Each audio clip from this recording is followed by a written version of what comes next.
Hello, everyone, and welcome back to the Star Wars Stuff Podcast, where we talk all things Star Wars. My name is Colin.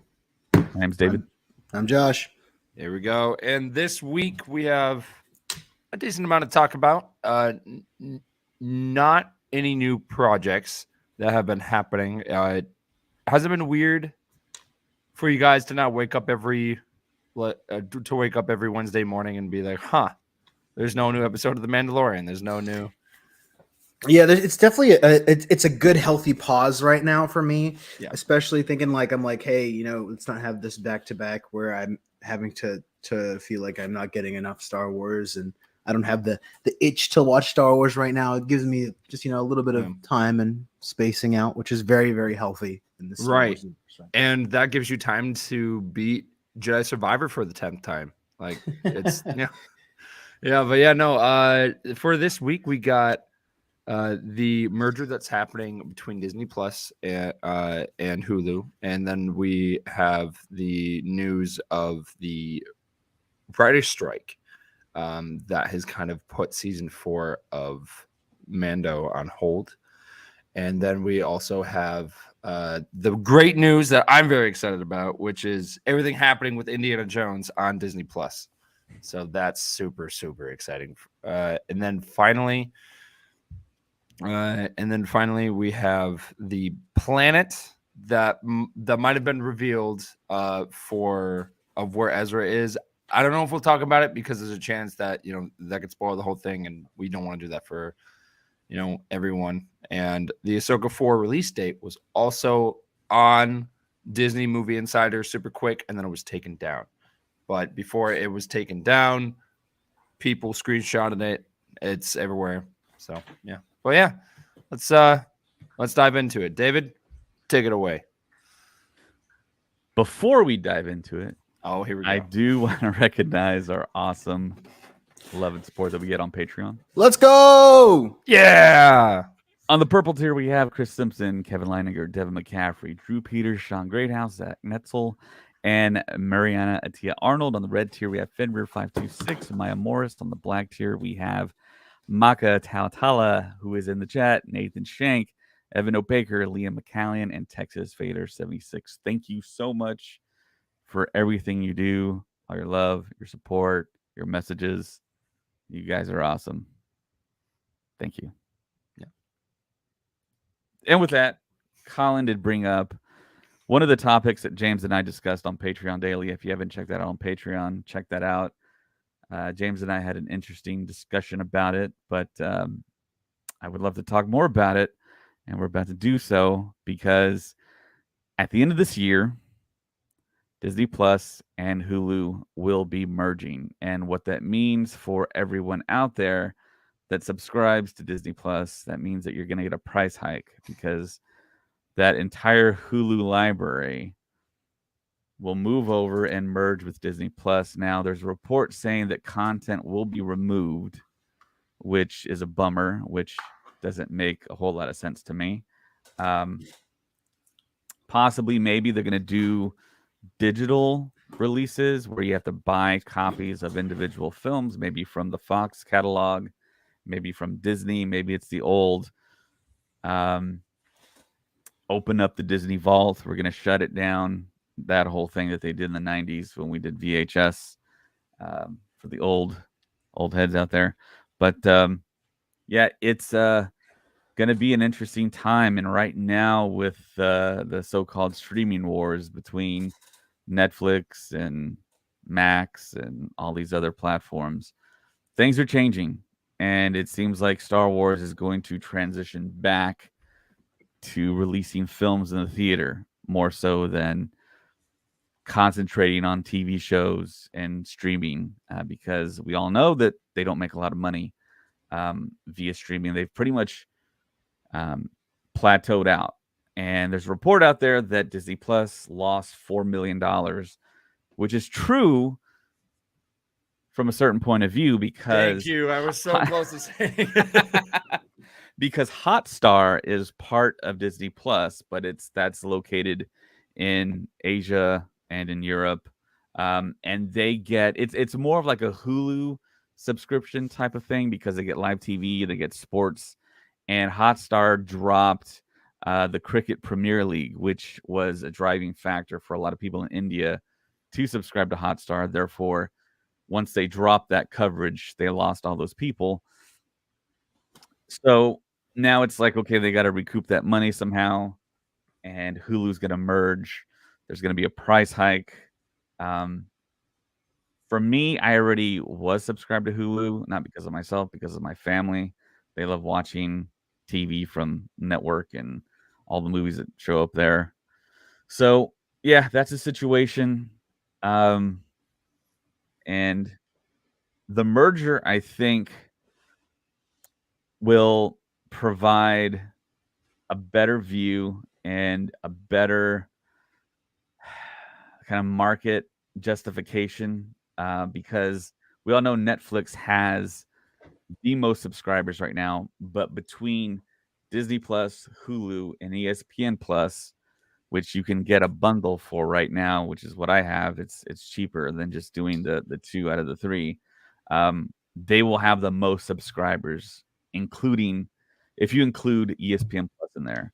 So that might merge in. I don't know yet. I don't think they really announced that, but I kind of foresee that in the future. So, guys, what do you think about this news? Well, what are your opinions on this merger? I'm curious of what projects they are going to put into the vault, because I actually did know what you were talking about because that was happening around the time when I was a kid. Because of I think they took like Fox and the Hound 2 out of the vault for a certain time, like for on VHS, and then they put it back in. But I'm curious of what they would do with that, because there are a lot of projects on Disney Plus where I'll be scrolling and be like, oh my gosh, I can't believe that's on there. So if they ended up taking off Treasure Planet or something like that, I would riot because there's a lot of I think they said that they're dropping stuff, but I think it's going to be more of a subscription based kind of like it's the same way we have it now where you kind of get the Hulu included and you get like ESPN, where I feel like it's going to be there. Like you'll just have different price ranges to where you what else you want to have. Like you could have like the unlimited pack, like it's like an ultimate version. It comes with everything, new releases, all that kind of stuff. Ranging all the way down to a free version like Tubi has right now, where you're going to watch it, but it has ads in it. So I honestly think that you're going to just have like a price range of different things. Like, hey, you want more of a sports kind of side, so you can spec into the sports side with ESPN, or like Hulu side, you're like, hey, I want more of like movies wise. I don't really want the Disney TV shows. It's a different kind of spec into it. Because I don't see them really getting rid of a whole bunch of stuff as long as they can make people pay for it. So when they end up doing the merger, are they just gonna when you turn on Disney Plus, is it gonna say, you have the option of going to Hulu or you have the option of going to Disney Plus, or when you go to the main hub of Disney Plus, is Hulu just gonna be there? It's interesting because I know back in New Zealand when you had Disney Plus, you also had Stars Media. Yeah. And it's when you click on Disney Plus, it comes with a Disney Plus logo and a Stars Media logo. So if you hit the Stars Media, it comes up just like Disney Plus, but it's going to start listing movies like Alien and then all your like Fox films. So wondering where it's going to go from this. It'll be interesting. I honestly think that they should just do a full on UI overhaul. And you can basically put in your preference to what you want to watch, and it'll come up like all 3. You can click that, and then boom, from there you can like, hey, movies wise, I want like adult movies. I want to see like all these kind of like Deadpool, that kind of stuff. Or you can go like, hey, look, this is the Disney side of movies. I want the family side of movies. You want live sports, that kind of stuff. I really feel like Disney Plus will turn into more of like a hub of media versus just kind of like your own streaming service. Whereas like, hey, you want to watch like the MMA matches for ESPN side. So boom, right there, you got your live media. So that's what I think it will go into. Okay. All right. I agree with that. Yeah. So let's dive into something that I'm clearly very excited about. All right, here we go. We got Indiana He Jones. put on the hat if for all our listeners. We've got Indiana Jones taking over at the end of May and going all the way into the end of June, because you've got the Chronicles and Adventures of Young Indiana Jones and the first Indiana Jones movies, the first 4, coming to Disney Plus on May 31st. And you've got Raiders of the Lost Ark that's going to be hitting theaters from June 4th to June 7th. And then at the end of the month, June 30th, and then of course on June 29th, because it's always on that Thursday before that Friday, Indiana Jones and the Dial of Destiny. I'm so excited because it's been on Paramount Plus, and then the Adventures of Young Indiana Jones. You really couldn't find it like for free or really available to stream unless you went on YouTube or you went to Amazon. You had to spend like $70 like per volume, and there's 3 volumes of the Adventures of Young Indiana Jones. So the fact that all of them are going to be on Disney Plus is super, super exciting, and that it's come home to Disney, and it's going to be awesome to have it all in one place. Mm-hmm. But yeah, how do we feel about that? It's good. It's good. Finally having them there. I'm wondering how that licensing thing works and how paying residuals works versus your actors wise, because that's probably why you don't have as many things on Disney Plus as most people want. Whereas I think, as we were talking before with the like having shows that are going to go away, that's probably why. It's like, hey, why do I want to pay for residuals to actors if not many people are watching this either show? So like, let's say if all this Indiana Jones stuff is going to be on Disney Plus, it makes sense. It's like, hey, look, this is promotion for the new film.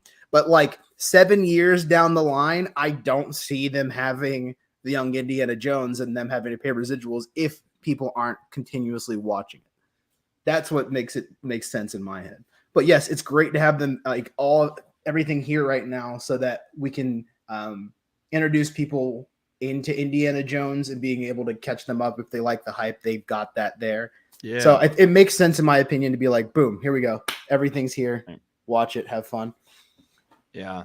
I know we're still waiting because in 2020, they also announced, I think it was 2020 or the beginning of 2021 that they announced they were doing a new Indiana Jones game. And we still haven't heard really anything about that either.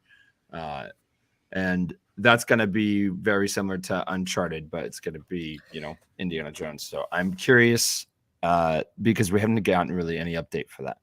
But it would make sense the announcement would come soon because the movie's around the corner. So, but yeah, super, super exciting stuff. David, how about you? Are you excited? Or are you just like, Yeah, not as much as you, Colin. You really love Indiana Jones. My it's love so has good. dissipated over the years. When I was younger, I was really hyped for Indiana Jones. I had to have to rent the tapes on VHS to watch them, and I would go over to like cousins' houses and they'd be watching the movies, and I never really stayed on top of Indiana Jones. I really loved Temple of Doom, and that's the one a lot of people didn't like back in the day. And that movie is famous for being the first PG-13 film. It kind of forced the studios, Hollywood, to create a PG-13 rating because you see a guy's heart get ripped out of his chest. So I always thought that was kind of crazy. But yeah, it was airing on. I got YouTube TV recently. It was on the Paramount channel, and I started watching it from the beginning, and it felt so different from the way I remembered it. So maybe I will go to Disney Plus and do like a full like rewatch of all the films in order, and maybe get that nostalgia back. But yeah, there's a lot of Indiana Jones fans. Yeah, Colin's a huge one. My buddy Carl's a big fan too. I think he signed up for Paramount Plus just so he could watch the originals on streaming. But now they're on Disney Plus, so or going to be on Disney Plus. So it's all gonna be there. So I actually got Paramount Plus so I could watch the Adventures of Young Indiana Jones, and then they removed it, and I was like, oh shoot! But if you haven't had the chance yet, I would definitely check that out. It's I know the first thing people think is, oh, it's a cartoon. It was like, no, it's a full live action show. It's 26 episodes. Each episode is like an hour and like it's probably an hour and a half. And you've got different celebrity cameos. At one point, Indy fights a German in World War I, and he's played by Daniel Craig. And you're just like, wait, what? So it's Wow. it's very And it's River Phoenix, right? Fighting Daniel Craig. yeah. Wow. Oh man, no, it's I fell in love with the show growing up, and actually, if that show didn't happen, we probably wouldn't have gotten the Phantom Menace around the time that we did, because of they made new technology specific for that show, and the show got canceled because of the budget. And you definitely see that throughout the series, because for each episode, it really seemed like they were using a movie budget, and they actually traveled all over the world. So when you see him in Germany, he's actually in Germany, like in Paris and just everywhere. And it's so cool. So May 31st, Well, go check it out. Lucasfilm wise in general with Indiana Jones, the game wise, I think that the only reason that it's taking so long for us to get more information is because Bethesda is now now owned by Microsoft, and that merger happened while that game was still in development. Yeah, that's right. I know that they just released their latest project from Bethesda was Redfall, and then the next one I believe is Starfield. So I think we're going to get more information after Starfield for that game, which is interesting to me because I would love to see them go and spec into a project for Star Wars from Bethesda's side. But it's going to be interesting because I don't know if that means that it is going to be an exclusive for Microsoft side, so PC and Xbox, because originally it was going to be, I think, either everyone or a PlayStation exclusive at the time, because originally Deathloop was developed by Bethesda, and that was trailered at around the exact same time that Indiana Jones was, and Deathloop was only going to be on PlayStation until the merger happened between the two. Yeah. So it'll be interesting. I think that the next game that we have or should be trailered for Star Wars will be that single player game from Ubisoft eventually, whenever that decides to come out for a trailer. But I don't think we're going to get that trailer until they drop it. Their next game that Disney wanted them to do was for the Avatar game. Right. And that's supposed to come out. It's supposed to come out at the end of this year, right? Or is it coming out in the beginning of next year? I don't think there is a release date as of yet. Okay. Because I know they dropped the trailer. Yeah, the trailer is definitely out for it. They have a whole new engine and everything for it. So it's going to be interesting. And I know that deal for Star Wars only came across when they showed off the what they were in development for Avatar. So yeah. Everything should, air quotes, be the same in that terms. But something I would love for Star Wars and a new game is if they use the Nemesis system from Lord of the Rings games. So yeah. Shadow of War, right? Yeah, it was proprietary towards only, like they had their own, like that was literally like that game system was copyrighted. Like no one could use it up until recently, where you can now be able to add that to your game. So I'm wondering if we will add that closer to the future into games, and I would love to see it in a Star Wars game. That would be really cool, because if they did like an open world game like that, and you end up being a bounty hunter or you're being hunted and then you get captured, then you can be like, okay, I've broken out, whatever. Now I can go and hunt down, or I want revenge or something like that. That would be really cool.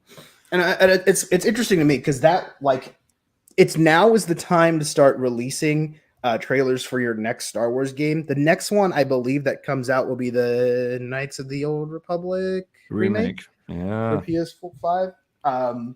That'll be interesting because that's literally the only next one on horizon. So I'm curious of what that's going to be like. Like, I don't know if they would change a lot of the actual gameplay or they just remastered it. It's going to be a complete overhaul of the gameplay because Oh my gosh, of that's how fantastic. old the first one is. It's like an Xbox original. So, Right. and the control scheme wise would be completely updated for new audience. So it'd be very interesting to see what they do with that. That would be so exciting. I would, because I remember playing that game for the first time, and even back then we were like, wow, you have a lot of freedom here of doing certain things with your character and customization and the shops you could walk into. So just having that remastered, and I think to me the gameplay was okay. I didn't mind the controls, but I wish I had more control of of the action, like of fighting. Mhm. And if they do that, of where it's not like Jedi Survivor or anything like that, not to that extent of controls, but something in the lines of that, of where you're in actual control and you're not just sitting there being like an attack and then you just watch them fight. I would love that, compared to the old gameplay style. Hey, I mean, for me, I think that I wonder if the next one we're gonna get is Star Wars Hunters before anything else. That Since it keeps getting delayed and whatever. that was supposed to be out like a while ago because of I actually played the demo over at Star Celebration in California. Oh wow. Yeah. And I remember playing that and was like, "Oh, this is cool. I really enjoy this." And then they were like, "Yep, don't worry, it's coming out at the end of May or something." And then we never got it, and then they just kept pushing it back. So it's been delayed for a very long time, and they haven't really said that much about it or why. And the trailer came out almost 3 years ago too. Mm-hmm. So see, a thing that I think a lot of people want a remake is Force Unleashed. So I think a Force Unleashed remake would make people very, very happy if they decided to go with that one. I think it's also interesting that if you play Force Unleashed on PlayStation and Xbox, it's the same game, but like some of the levels are different, and it's very and I loved how that if you played on so I'm just trying to find the best way to describe it, because I remember playing the level on Kashyyyk, and if you played, I think it was either an Xbox, like of the first game, if you played on Xbox, the mission on Kashyyyk took place during the day, but if you played on the Wii or PlayStation, the mission would take place during the night. Yeah, so I'm curious if they would have that going forward, because then that would convince people to buy both consoles just to play both games, because there are definitely people out there. But I know that the next game drop where we don't have E3 this year, it's going to be Sony's one for May 24th. So we are going to get some more video game news then. So I wonder if we'll get anything then. Star Wars related then. So that'd be interesting. I think E3 has been canceled. Yeah, it's forever, E3's right? canceled, but they are still doing kind of like, they really don't need to do an E3. It's kind of like, hey, as long as we like, Sony is going to do like a whole state of play kind of what's coming next for PlayStation. It's just not going to be the big gathering at the it won't be a big arena. Okay. I remember the gameplay that that they showed for the EA Star Wars Battlefront 2, and I remember the big match that they did on Theed, and I remember how hype it was. And I turned on my Xbox and I started playing the old Star Wars Battlefront 2 after that, because I was so hype. And I don't think we'll ever get Star Wars Battlefront 3, and that's a sad thing, because that's the second time that the third game in the franchise never really came to be. Like, I mean, I know we got the different versions on PSP and the DS and everything, but to me that was never the same, because of just playing the original Star Wars Battlefronts on console was just a huge part of my childhood. But having the new Star Wars Battlefront 3, which I'm not sure if you guys heard how much that they were They were so close of being done with that game until it they was were like like, 99% done. And then oh, they were man. even working on concepting for the game after that. That's how far ahead they were. Which And I don't know if you've yeah. seen the concepts for the it was a what if game, Yeah. the one that came after it. So I thought that was really cool. They were gonna have Ahsoka and Ventress and Coruscant in the next DLC pack for Star Wars Battlefront 2, and then they were like, no, let's drop everything and do Battlefield. And I think we've talked about it before, but when that game launched, that game was crap. I'm not going to sugarcoat it. I pre-ordered it. I was like, oh, okay, this game has to be good if they're dropping Star Wars Battlefront 2. And my friend group played it, and we were like, what is this? This should not even be available to us right now. There's so many glitches. It's I just remembered. That's a big part of their whole their licensing thing, where EA at the time was the only one who could make Star Wars games. So I'm very excited to see what other companies can bring to the Star Wars table. We don't have anything as of just yet. So this future of Star Wars video games, I think that someone is going to get really lucky and be able to pop off with a Star Wars project, because all we know is Eclipse is just up in the air right now. So yep, I was about to say, because of that's happening, but what, like 2026, 2028, something.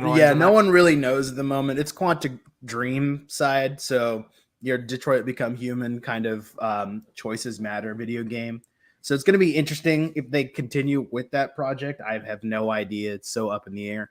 But I mean, Respawn has knocked it out of the park every time, and they've been knocking it out of the park with their video games. Because I mean, they've had Apex, they've had Titanfall. I know they can make great stories with Star Wars. So I think that for now, in the foreseeable future, until we get a trailer, EA is still going to keep their whole hold over Star Wars. So it'll be interesting. Yep. And now we're kind of going into the sad news, which is that filming on The Mandalorian Season 4 is delayed due to the writer's strike. How do we feel about that? Because to me, after Season 3 ended, again, I know it's not true, but that season just felt like an ending to me for the entire show. So the idea of Season 4 even happening, to me, like I know it's gonna happen and everything, but to me it's just like, oh, okay, cool. Because I'm excited, but just the way they ended Season 3 was just really, really weird. Yeah, it was a reset of sorts. It brought back Din Djarin to the spot he was in Season 1, where he was going to do jobs, and the only difference is he has Grogu with him now, and he's part of his clan. I honestly think we have this space in Star Wars right now with their story that they're kind of like, hey, we're all happy here. I think what they're going to do is start like making all these people kind of like, hey, look, we're happy here, we're doing our own thing, and the galaxy is fine where we are right now, until the either Ahsoka plays into what's coming next, or you have that merger movie between all of them, that Endgame movie that Filoni's working on, that takes them out of their happy place and they have a reason to fight for. So that's the big pause right now. Of course, I think I've brought it up on the podcast before, where I don't understand why we're getting another season of The Mandalorian wise, because it feels like a definitive kind of, we're going to put them on a pause right now, and we're going to keep them in the corner until later. And I'm like, okay, interesting. But hey, I mean, if you're talking about The Mandalorian Season 4, that doesn't necessarily have to mean that it's going to be about Din and Grogu. So yeah, it's true. It's true. It's not just one person anymore, and it never was. And now that like we've actually gotten more screen time for Bo and the different Mandalorians, now it's like, okay, if Din takes a break and they ended up focusing on the planet Mandalorian, the Mandalorian people rebuilding, I think people would be okay with that. Yeah, I think that's the kind of social monster that you have to deal with, is that, hey, like, we're Star Wars fans, we love all things Star Wars, but the general public pushes all their stuff towards this kind of thing. And it's kind of like, hey, if I have a passion towards Grogu, which is everyone loves Grogu. You don't have to know Star Wars, but everyone loves Grogu. So if you have all your heart in Grogu, it's hard to try and transfer over into being like, all right, now we got this Bo story and we're going to continue with Bo. Is that okay with you guys? And it's hard for me because we had that whole thing with the best episodes of Boba Fett are definitely the Mandalorian style episodes. So it's kind of like, I don't know where we're sitting right now. Yeah. Yep. So the future is it's still going to happen. We just don't know when, and it depends on how long the strike will be. But yeah. Writer strike is completely understandable in the fact that also we are getting this new generation of AI where AI can completely write an entire script. And if you're a business company, and do your homework. Do your homework, be able to do school for you and it can write script and code where you can completely put people out of jobs. And I completely understand from a writer's point of perspective. It's like, hey, like, this thing can completely cover my job. Because if you're a company, like you're like, hey, I'm going to try and cut costs wherever I can. So it would completely make sense to me if they're like, hey, if we can cut down writer's time and just supplement with AI, why wouldn't we? So I completely understand this writer's strike. And I feel like the scary thing is that this could put a pause on more projects for Star Wars than we know at the moment. So it'll be interesting towards the future. Yeah. And we also have the possible leak of the release date for Ahsoka.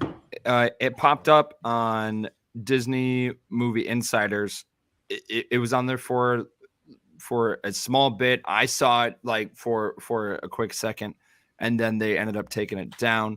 The release date was going to be on August 31st, which is weird because that's a Thursday and not a Wednesday.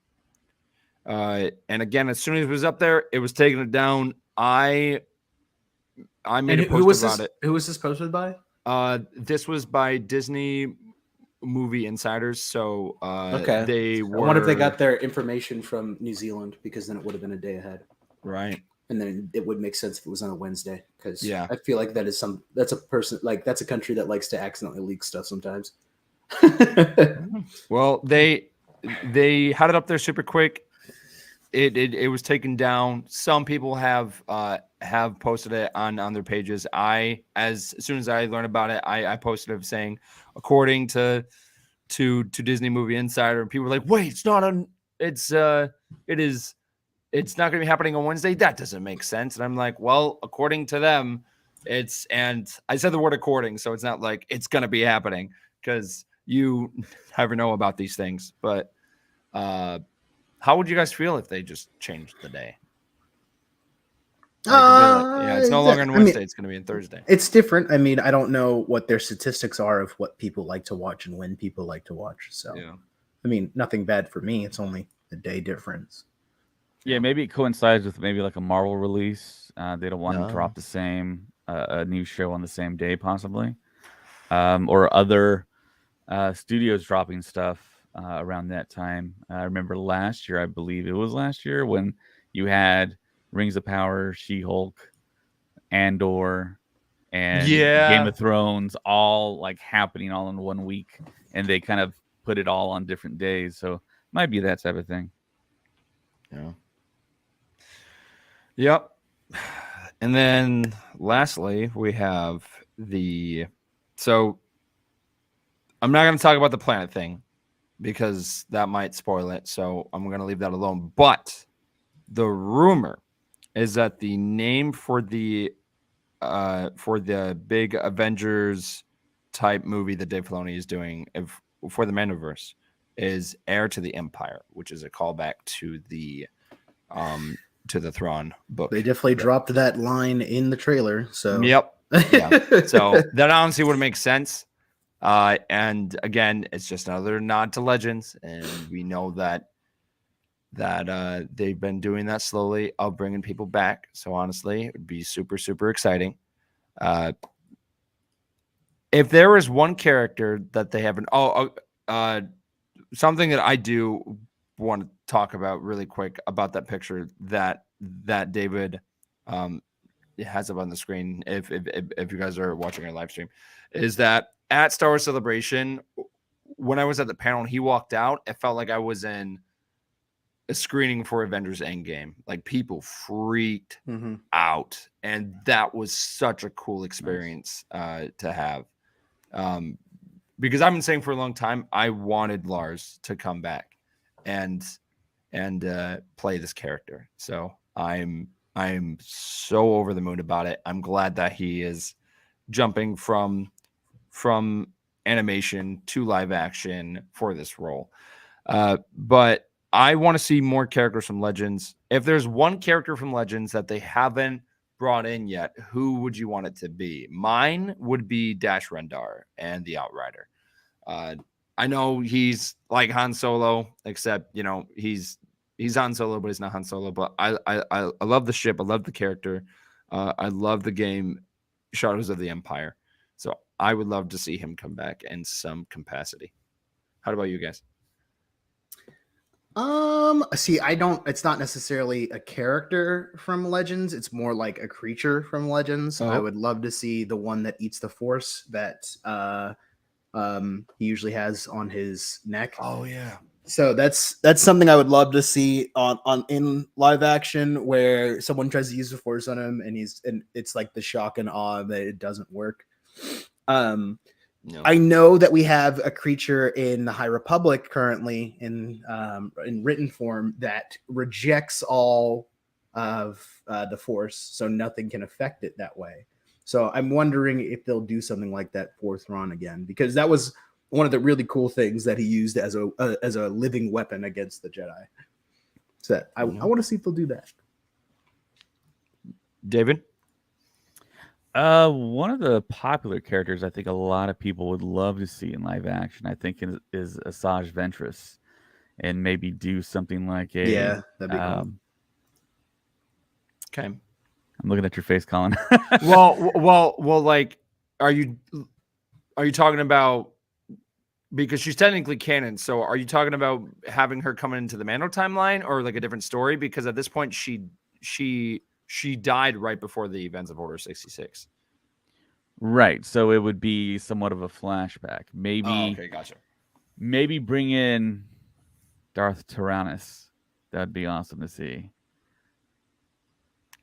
We got his backstory a little bit in the animated show there on Disney Plus. But I would love to see live action dual red lightsaber wielding Asajj Ventress in live action, and whatever vehicle they would use to get her on screen, I would love to see that character finally portrayed in live action. Honestly, I thought you were going to say Kyle Katarn or someone like that. But yeah, no. Seeing characters that have been established through, like, of their stories established through animation and bringing them into live action and giving them more character growth, I think would be phenomenal. Just like Ahsoka, and just like Max Rebo. Like, I mean, to think about it, he jumped from Return of the Jedi to having a longer role in the Book of Boba Fett than he did in Return of the Jedi, which I think is phenomenal. Jumping out of the exploding katana. Yeah. Jumping out of the exploding club. Yeah. So I also want to bring this up. Dave Filoni spoke with Empire Magazine, and on Star Wars Newsnet, there's an article there where they pull Filoni's quote, and he talks specifically about Thrawn. And I think this is something that people have been wondering, where is Filoni's head at in regards to Thrawn as a character. And Filoni stated he is definitely the bad guy in the New Republic era, in my eyes. When Timothy Zahn wrote Heir to the Empire, Thrawn became this very iconic villain because he was different than anything we'd seen before. He wasn't another helmet-wearing, lightsaber-wielding bad guy, There's a lot to pull to make characters that are like Vader because it is so iconic. But the boldness that Tim had was to make somebody that wasn't like that didn't have those abilities, that could not fight, but could fight in a different way, In the words of Star Wars, the war part of it, him being a Grand Admiral, a leader, a military strategist, a Moriarty archetype, someone that will outthink you, out-strategize you, that really resonated. He's a critical player in this time period. We're fortunate to have that character and fortunate to have Lars Mikkelsen playing him. Yeah.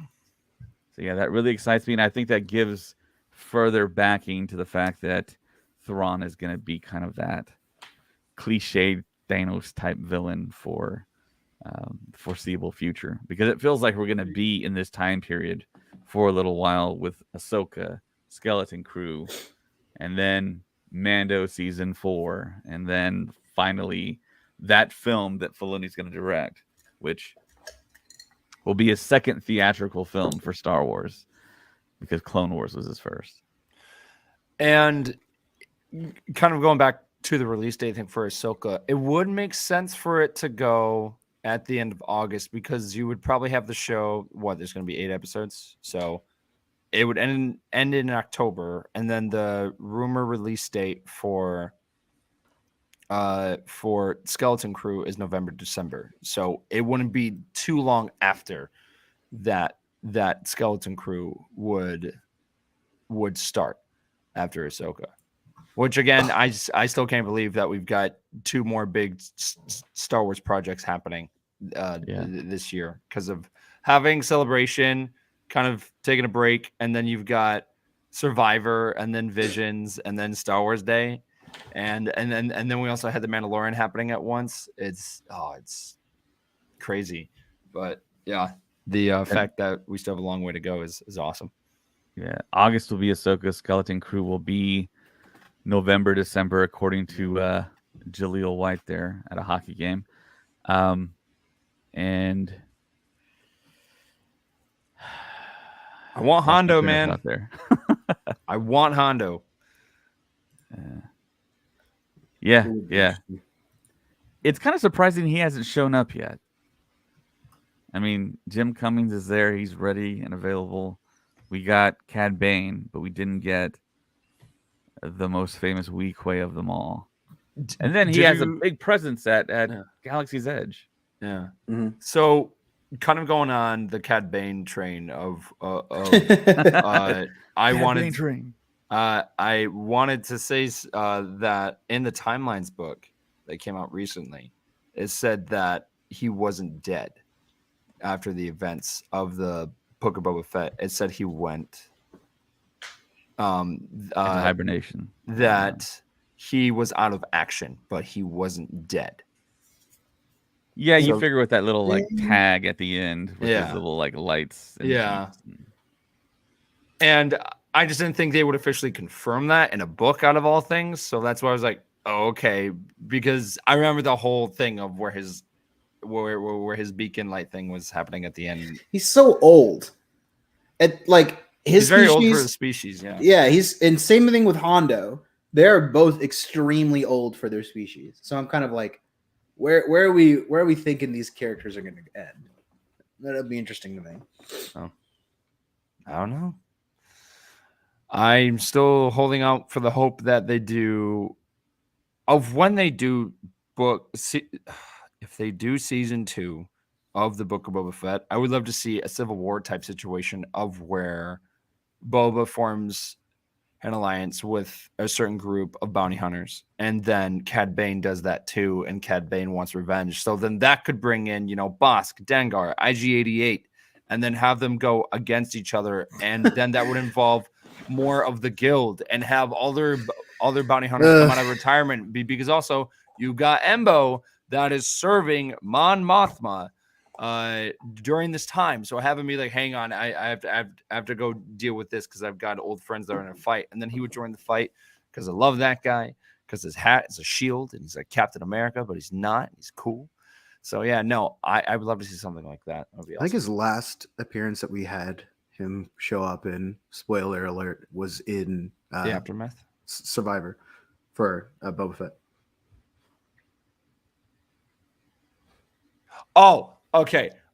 I thought you meant Embo, and I was like, what? No, not Embo. I'm talking about Boba Fett. Yes. Fett showing up. Yes. So, and I think that they nailed it in the game, whereas I would love to see that kind of feeling in another show, at least. I think I don't think there's any issue with them trying again with another season of Boba Fett and listening to what our fans had wanted for so long.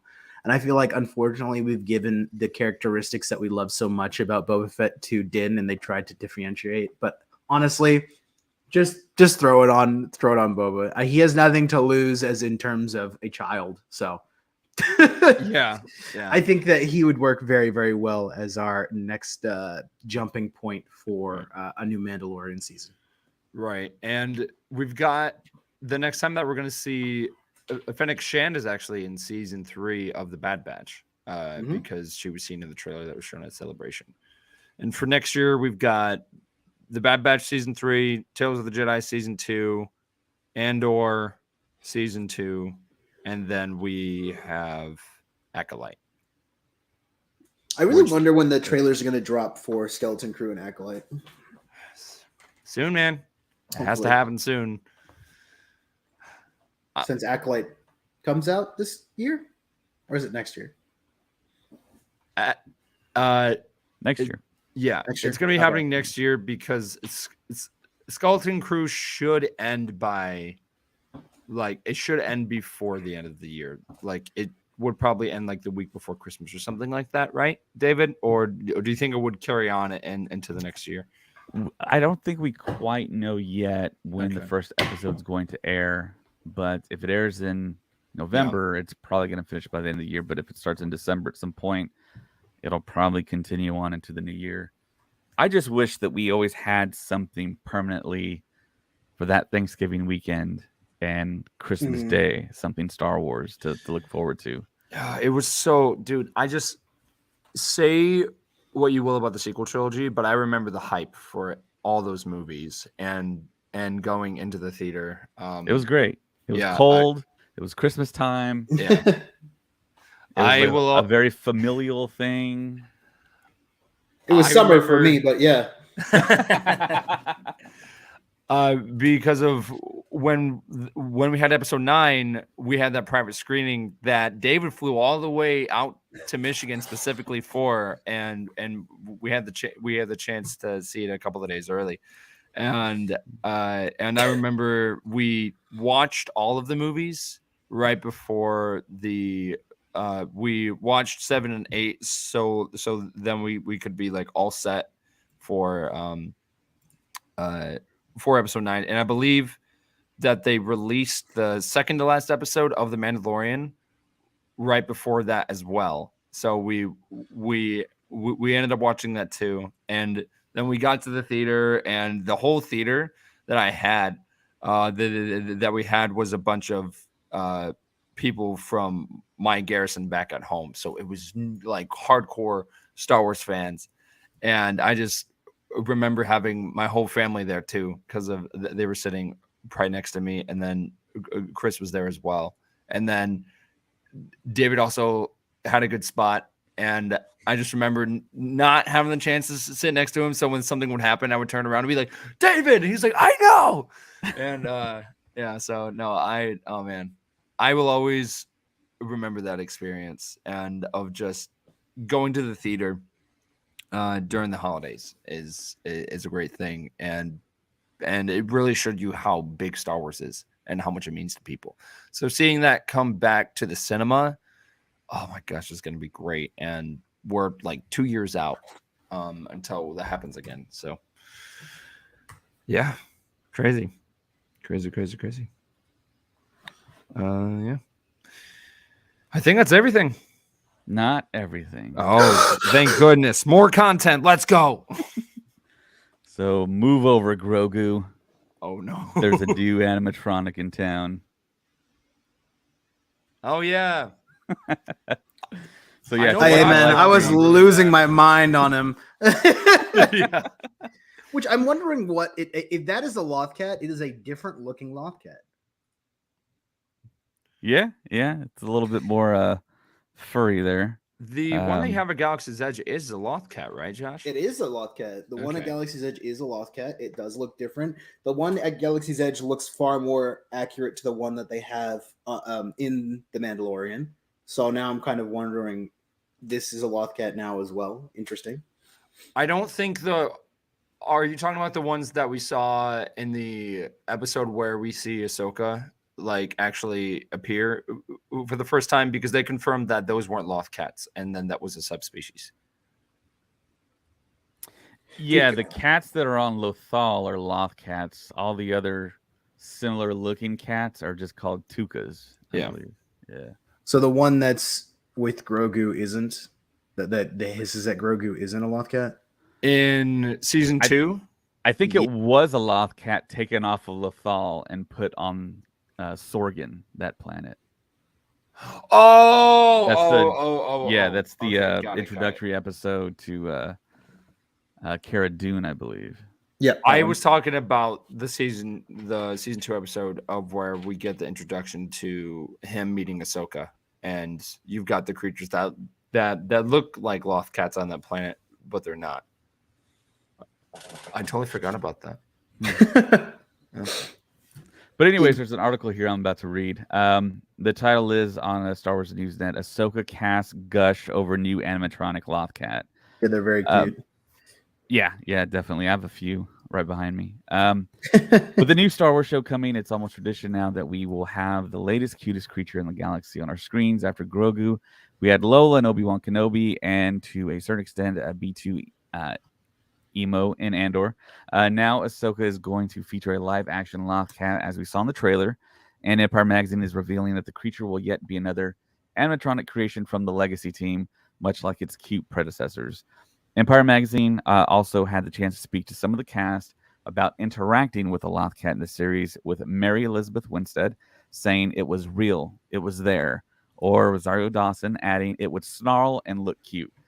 Really, the detail was next level, but the character that interacted with the Loth cat the most is Sabine Wren, who is played in the series by Natasha Liu Bordizzo. The actress had this to say about the little guy.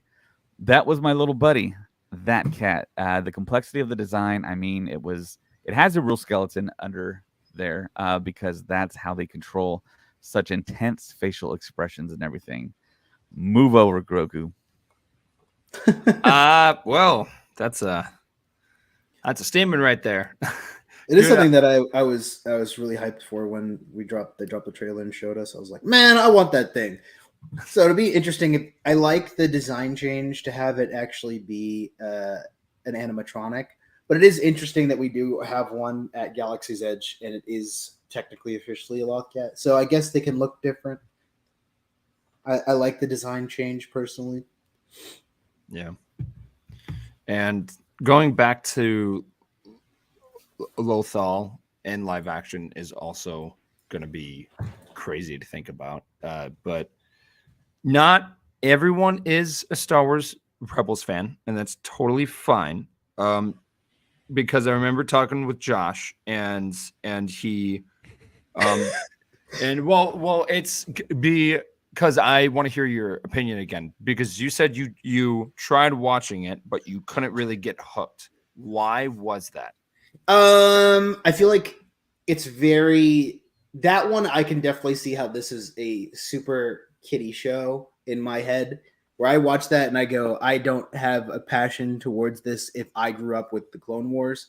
Whereas I feel like even a little generation ahead of us got all of this, and it was on, what is it, Disney XD at the time? Yeah, it was. So it's kind of like another thing that I didn't spec into at that time. I wasn't growing up with it.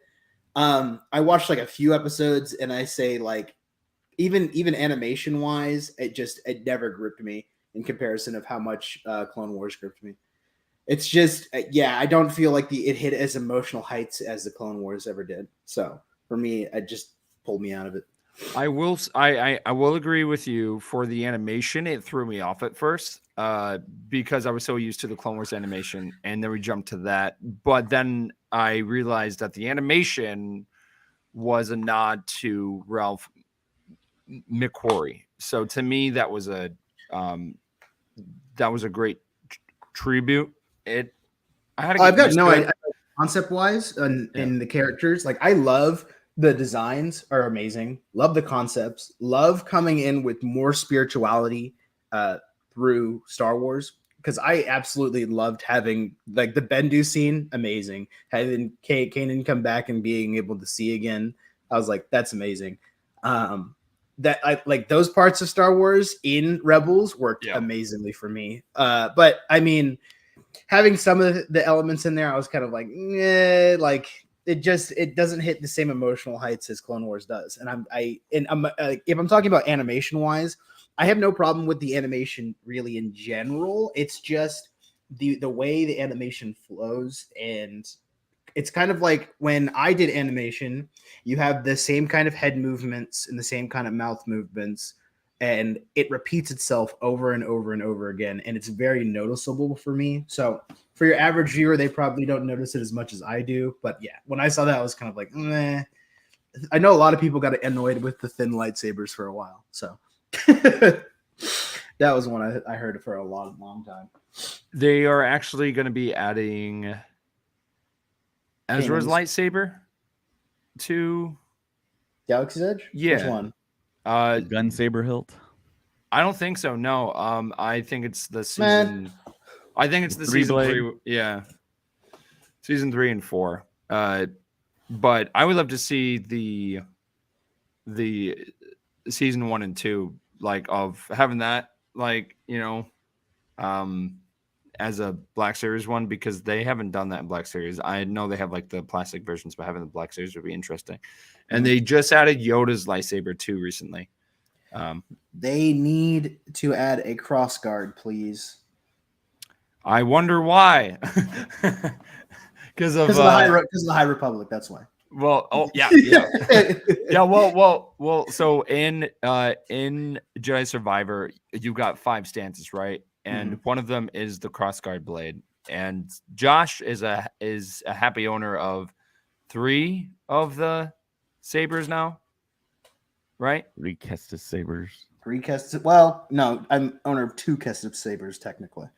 Technically, if you could screw the other one off. Yeah, I could it would be unscrew 3, them. But yeah, so I need to get 2 more so I can put 2 together, have one for the new game with the reforged one, have the double bladed for both. So when Cal has double bladed and his master's one.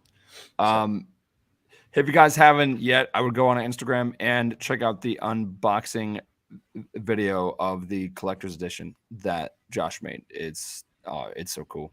And then you can find more of that exclusive content on our Patreon at Star Wars Stuff Podcast 2187. Patreon And help support Josh's Kestis saber habit. Yes. Yeah. I'll collect them all, I promise. Yeah. Grievous Jr. over here. Fine addition to my collection.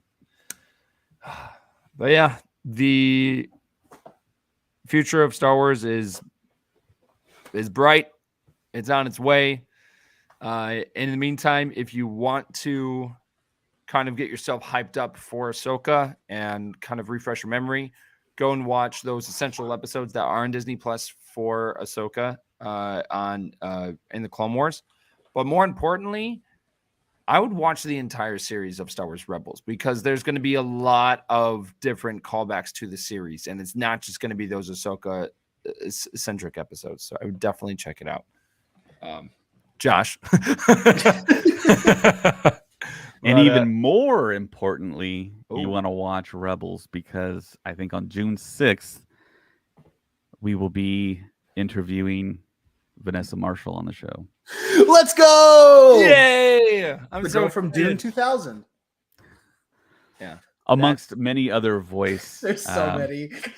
Yeah. A lot of video games, a lot of TV shows, a lot of animation.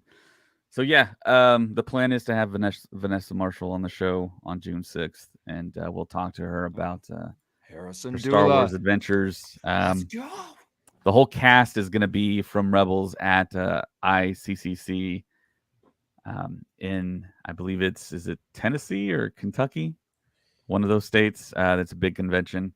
I think it's the only convention right now that's going to have the entire Rebels crew. if you're on Patreon, you can see some episodes with me and General Kenobi's bunker. He's going to be there actually, and he might get some pretty cool footage and info from that convention. So we'll have him back on and probably kind of detail what happened over there.